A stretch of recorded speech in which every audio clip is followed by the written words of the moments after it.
Hey everyone, I know it's a couple weeks late, but today I'm going to be ranking all 4 Dungeons & Dragons movies. And yes, there are 4, not just 2. I will try to avoid spoiling the new one, but spoiler alert for the first 3.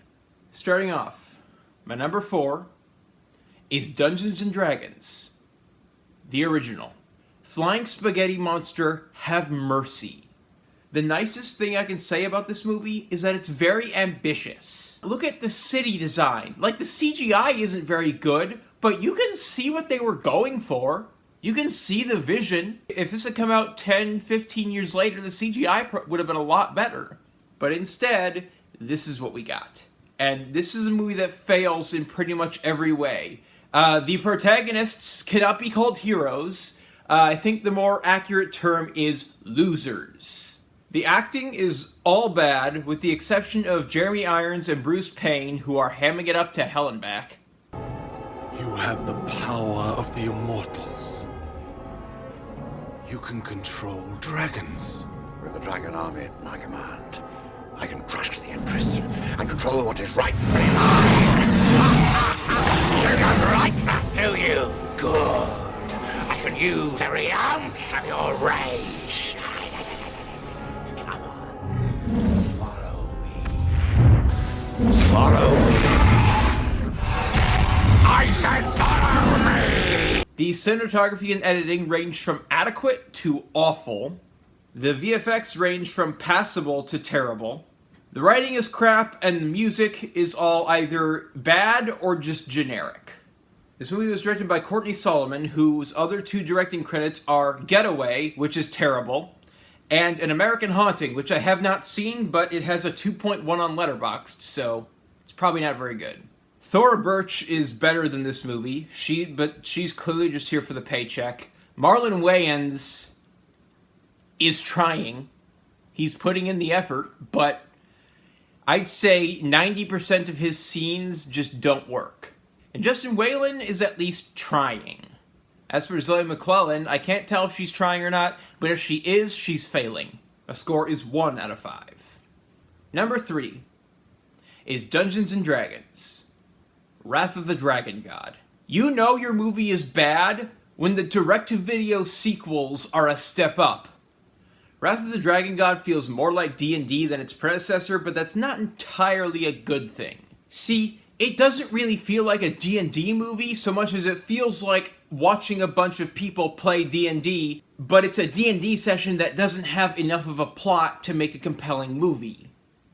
This movie is kind of boring, but it's definitely a step up from the first movie, so, you know, there's that. Although, really, I think that says more about the first movie than it does about this one. The acting is hit and miss.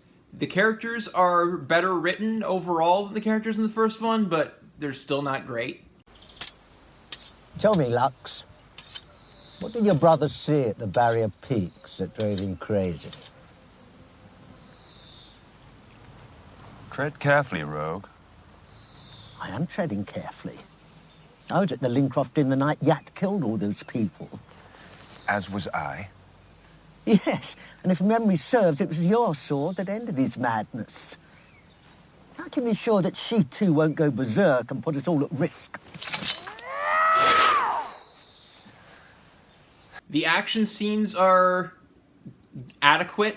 There's a CGI dragon at one point, and it looks awful. And yet not significantly worse than the CGI dragons in the first movie. I don't even know how that's possible, but there you go. So yeah, this movie is boring, but the first movie made me angry at times, so boredom wins. My score is 1.5 out of 5. Number 2 is Dungeons & Dragons, The Book of Vile Darkness.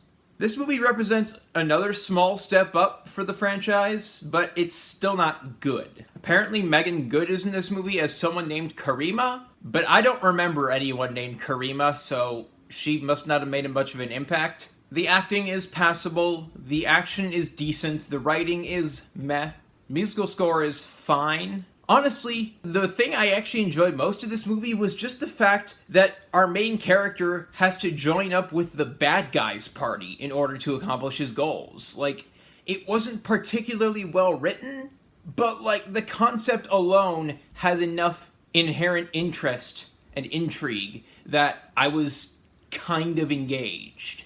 It's not much, but it's something.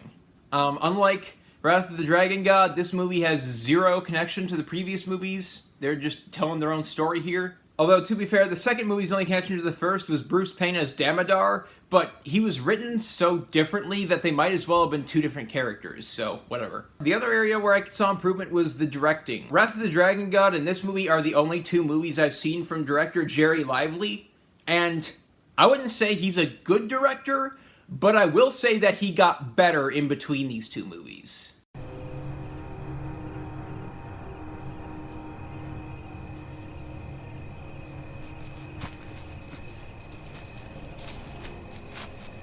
An undead child, betrayed in life by its god.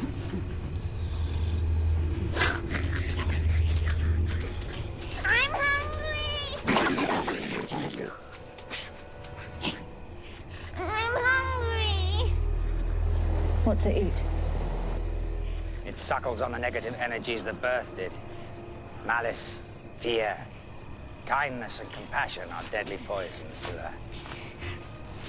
My tummy hurts. Give me some food and I'll give you a prize.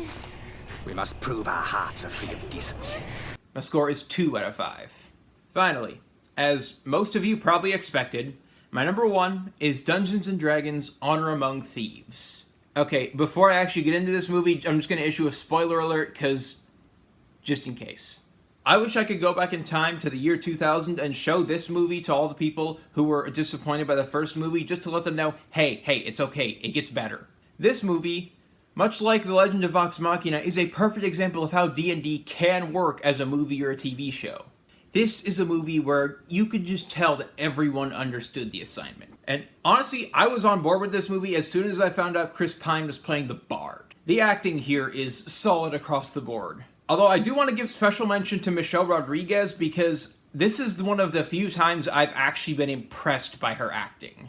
But no, like this is like a near perfect translation of the source material onto the screen. And it's probably, I think, maybe the most fun way to watch this movie is to imagine that it's just a bunch of people playing D&D. For example, most of the characters talk with like modern dialect, and many of them had American accents. Simon is the only main character with a British accent, even though his actor is also American, which could just be read as a player who is particularly committed to roleplay. The juxtaposition of common and exotic names could be interpreted not just as merely preserving this phenomenon as it happens in the game's universe, but also reflective of whenever players or the DM get put on the spot and have to imagine a name at random. Like Jarnathan just sounds like a DM name that was improvised for a throwaway NPC. Zank is so different and just so much more powerful than the main party because he is a non-player character controlled by the Dungeon Master. He exposits a lot, which allows the DM to give necessary lore and backstory. His abrupt exit is very similar to other DM-controlled NPCs who serve a temporary purpose to the campaign, but eventually have to be removed to let the actual players take the reins. Alternatively, he could be a character controlled by a friend who had a scheduling conflict and could only be around for part of the campaign, which happens quite a lot in D&D groups. His high power level and extremely literal character could even reference the builds frequently given to younger siblings or novices just dipping their toes into the game, or just getting the hang of role-playing. And the random retcon of a seemingly meaningless item into an overpowered game breaker, like the Hither Thither staff, after a party member completely screws up the campaign, feels like something right out of the game, where the party fucks up so badly that the Dungeon Master just has to, pull something out of his ass and be like, okay, here, the walking stick is now a portal gun. Some of the contrived and either unlucky or lucky moments can just be explained as players making good or bad dice rolls. Like when Simon instantly screws the puzzle bridge beyond repair as a result of just rolling a nat 1. Or Holga successfully freeing Kira by throwing a potato at Forge's face, being the result of a nat 20.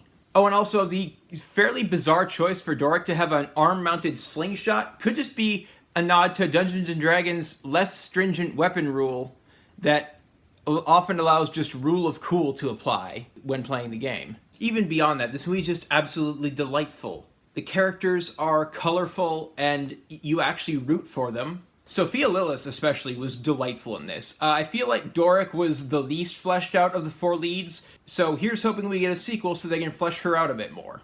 But yeah, this is just such a fun movie. The cinematography and editing are on point, the musical score is great, the set design, costume design, all that, it's all solid. Once the dead man is revived, we can ask him 5 questions, at which point he will die again, never to be re-revived. Were you killed in the Battle of the Everhorse? Yes. 4 more questions, right? Yes. No, that wasn't for you. Did that count as a question? Yes. Damn it. Only answer when I talk to you, okay? Yes. Why did you say okay at the end of that? I didn't. Fantastic. Where's the shovel? Yeah, this movie is, like, better than the first 3 combined. And my score is 4.5 out of 5. Hey everyone! What's your ranking? Let me know down in the comments. I'm guessing the new one is probably your number 1, but out of the other 3, how do you rank those? Or have you even seen them?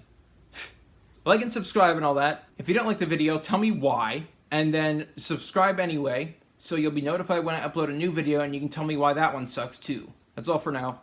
Stay safe in these crazy times.